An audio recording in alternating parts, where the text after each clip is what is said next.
বাংলাদেশে পড়াশোনার অনেক দাম, কিন্তু পড়াশোনার পাশাপাশি কেউ কিছু করতে গেলে ওটা আসলে খুব একটা সবসময় এনকারেজড হয় না। Did you get that support from your childhood? Absolutely আমার মনে হয় যে আমার ফ্যামিলি স্পেশালি আমার মা সবসময় আমাকে পুশ করেছে ফর এক্সট্রা কারিকুলার অ্যাক্টিভিটিস।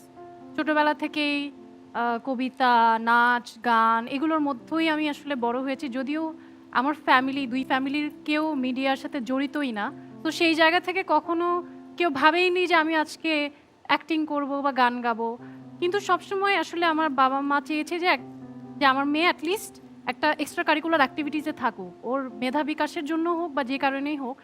তো যেটাই হোক হাসতে, হাসতে খেলতে, খেলতে কিন্তু আমি পরে ডিসকভার করলাম যে ইউ নো হোয়াট এটা শুধু আমার প্যাশন বা হবি না।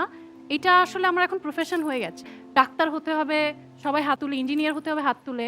কেউ আর্টিস্ট হতে চায় না বা কেউ অন্য কোনো কিছু হওয়ার স্বপ্ন দেখে না। তো সেই জায়গা থেকে স্বপ্ন দেখলে আমরা ডিসকভার করব যে আমাদের ভেতরে আসলে কোনটা আছে, আমরা কোনটা করতে পারবো।